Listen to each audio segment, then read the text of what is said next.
Radio station here in Qatar. RJ Andy po mga kabayan for the Midday Jam. And as promised, babalik tayo with a beautiful story, an inspiring one. Right? From ballads to high energy pop, how do you decide on the musical direction of each release? The musical direction, before we plan our whole EP, nagkakaroon po kami ng matinding brainstorming kasama yung buong team. And What is this, from the writing all the way to the production itself? Lahat po, and all encompassing, like yung music videos, yung concept ng mga kanta na ilalabas namin, how many songs will be ballads, how many songs will be this type of music. So from there, we assess kung ano yung nasan kami sa career namin, sa journey namin. So if what we're feeling right now should be aligned to what we're going to release. So, for example, we want to release, we're feeling, if we want to impart a message about the importance of time. Alright. Yun po dun po kami magbabase kung ano po yung gusto namin ilabas na music. Kumbaga nagkakaisa naman kayo. You guys are working as a team, no? Hindi po kami nagkakaisa, sa totoo lang po. Madalas po maraming discussion, pero syempre po in a team kailangan merong compromisation, di ba? Okay. Kailangan for ano ba yung goal ng grupo, yun naman po palagi, hindi siya goal It ng has to artist. be a total collaboration Yes talaga, po, di ba? yes po. Na everybody accepts. Yes Of po. course, okay. Yun, Di ba, kaya ganun? po namin nabuo yung EP, nag-create kami. First time po namin maglabas ng rock song na galing po kay Ken. Excellent. So parang kumukuha po kami ng fragments of each member. Alright.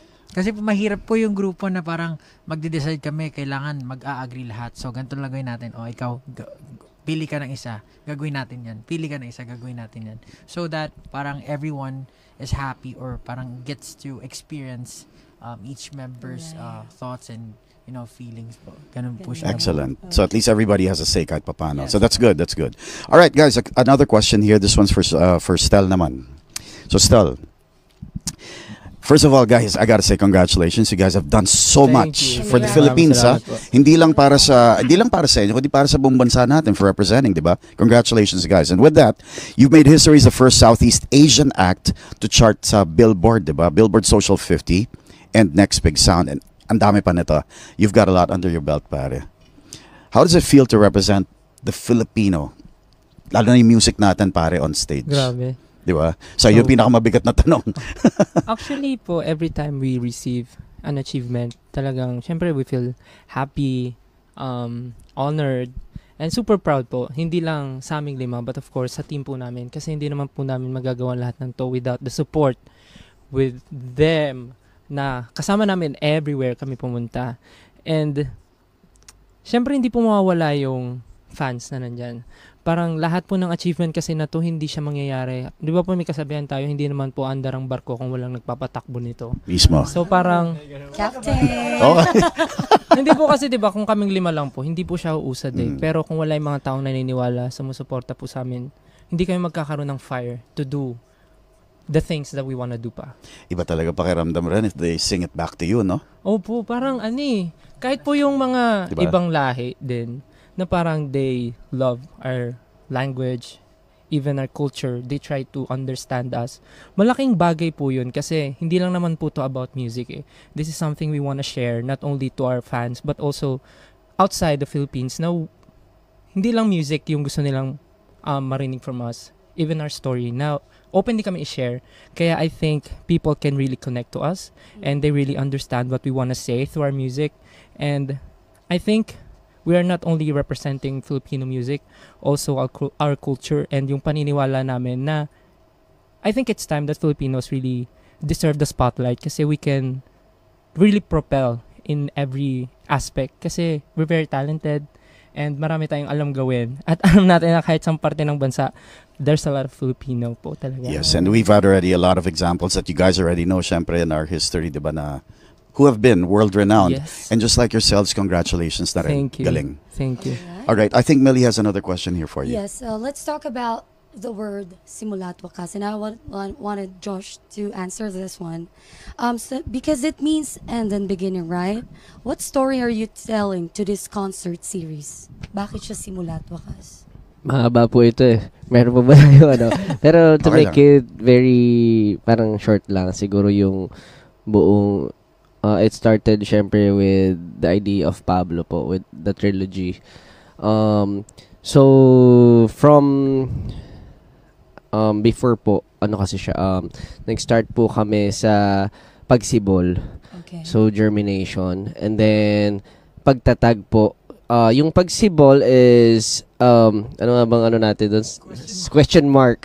Then yes po pagsibol or paano po natin yan ano. Tapos yung exclamation mark is the next ano po para ginamit po namin for the symbol. Doon yun naman po yung pagtatag. It means parang syempre po pagtatag po talaga kung paano si SB19 kasi po noong una nagpapakilala po, then pangalawa po parang this is SB19 and then po doon na po tayo sa simula at wakas bumalik po ulit sa seed or doon sa fruit kasi po yung question mark is the germination, yung pagtatag is the tree, tapos po bumalik po doon sa fruit or seed, tapos kaya po siya naging simula at wakas kasi it's a cycle po. So parang regeneration nga. Yes po, Diba? kung saan Or reincarnation, I would say. kung saan nagwawakas, doon po nagsisimula. So, Yeah. hindi po, talaga siya doon natatapos, pero doon po namin ni-revolve yung buong concept for the entire EP. So, ayun po. And the concert itself po, ayun, marami pa pong explanation, pero yun po yung main idea. Okay. Thank you. Sige. Thank you, Josh. Okay, guys, break muna tayo sa ating classroom recitation, ha? Ito muna tayo, kwentuhan muna tayo. So, kwentuhan nyo naman kami. Like, what are the most memorable moments nyo sa current world tour? Okay, of course, excluding Doha, dahil you're just experiencing it now. This is for everybody. Ano yung mga naaalala nyo na you know, during your tours? Kahit yun sa Pilipinas, or sa, ano ba yung tumatak sa inyo na experience or siguro something that nag-impact sa'yo? Personally. Sino sasagot? Diba? That's something. Sige, kahit sino. Anybody can answer. Siguro po kasi other than the concert itself, generally yung tour namin since the beginning, the first one, Wayat, Pagtatag, and right now, yung mga experience namin na makapag-tour, makapunta sa ibang bansa. Siguro po like one is the first time we've been to Good Day New York. It's such a big milestone po for us kasi kumbaga parang it's a public televised program sa New York. Tapos po after namin nun, paglabas namin, even the police na nakasalubong namin, tinanong na parang, kayo ba yung nasa Good Day New York? So parang, sobrang laking... Yeah.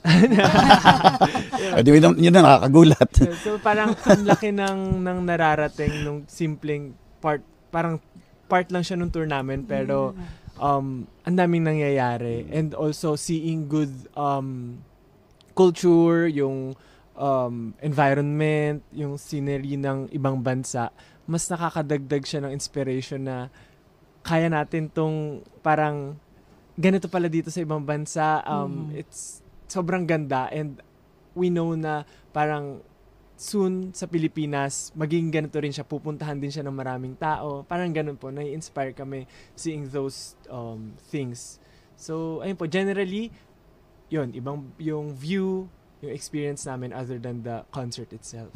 Nice. Okay. Well, speaking of concerts, since concert na nila niyan tomorrow, what fans can expect from your performance tomorrow at the Qatar National Convention Center? Can you answer that?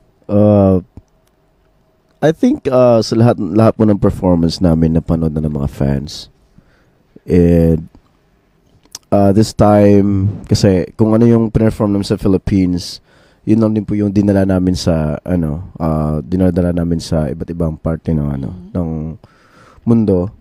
And there's not much there's not much changes pagdating sa performance namin. But what they can expect is 100% best na performance na ipapakita namin sa kanila every time na mag-perform kami, and we will try to accommodate everyone as much as we can. Kasi mahirap kasi, for example, like yung fan service namin, medyo nahihirapan kami mag-accommodate sa lahat kasi madami, diba? But you know, Teens. as much as we can, we'll really try to, you know, anuin sila. Cater. Yeah. Right? Kasi, ano eh, ha? Malapitan man lang. Yun yung gusto namin gawin talaga. But, you know, for everyone's safety, minsan, ano kami, medyo, ano muna, kasi, mahirap eh. Kasi magtutulakan sa harap, ganun. So, may mga maiipit, ganun. So, yun yung gusto namin iwasan. So, Okay. So, Ayan, so, all right, yeah, guys, let's keep it light on this one. You know, Doha is known for its vibrant Filipino community, and laki na dito. I think we're about 250,000 more or less. Yeah, and growing. And you guys have, yan, ang camera natin. Our Facebook live fans are watching right now. So, any message, any special message that you guys want to send to our fans out there na nanonood ngayon? and also invite everyone to Yeah, watch invite na tomorrow. rin. Yeah, invite them na rin. hello po sa inyong lahat dyan, sa lahat ng mga nanonood. Magandang araw po sa inyong lahat. And I hope that you guys are having a good time listening to us while we're discussing something or sa interview na to. I hope na nag-enjoy kayo.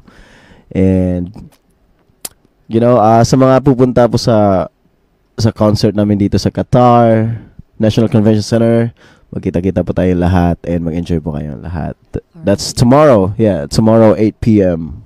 Yeah, Yeah. tsaka may mga tickets po na available sa lahat po ng gustong manood. Pwede po kayo mag-avail ng tickets. Sa saan dyan? Sa... Ayan, sa... Wait. Qtickets, Qtickets.com qtickets.com. and Qtickets. studio.com/SCRR. Yeah. Yeah. Thank you. Okay. Sige, brother, Thank you for that. would you like to invite them your way? Yes, syempre po tomorrow magkita-kita po tayo. Make sure po namin na magiging unforgettable po yung experience nyo. Syempre, especially sa mga kabayan natin dito na namimiss na ang Philippines at ang mga performances na ganito. I-make sure po namin na it's gonna be worth your time and syempre your efforts. Yun lang po. Maraming salamat syempre para sa mga 80 namin. Okay. Lastly, when can we just ask them to say you're listening to Kabayan Radio and Video? Yeah. Pero wait, they might have some more messages. Sige, go ahead, bro. May message? Yeah, you have any more messages? Okay na kayo? All right. Yeah, Is still gonna go somewhere after this. Yeah. Yeah, sa lahat po ng 18 na nanonood ngayon and also mga kabayan natin, sana po ay masuportahan nyo ang musika ng Pilipino. You could listen to SB19. Puntahan nyo lang po ang mga social media accounts namin, SB19 Official or Official SB19. At syempre po, yun nga, bukas na ang concert namin here sa Qatar. And hindi lang yan dyan natatapos ang simula at wakas kasi meron pa po kaming Bangkok and Oceania leg. Sana po ay mabisita nyo rin ang aming social media for that. Alright. Thank you. Also, by the way, later, why don't you tell them to for the press we're the press inviting you con? guys to come over din sa may Mall of Qatar for 7 p.m. para sa ating press con. alright? Magmamalling kami. Nila pa? Okay, thank you, SB19. Thank you. SB19, thank you so much. You know, your collaborations also with the other artists are just amazing. Congratulations. Keep on doing what you're doing, pare, and good luck, man. I mean, we wish you all the best. We'll see you Nakasuporta kami later. lahat sa inyo. Say Kabayan Radio 94.3 bye. Alright. Yeah, Kabayan Radio 94.3. You're listening to Kabayan Radio 94.3. 1, 2, 3. You're listening to Kabayan Radio 94.3. All right. Bye.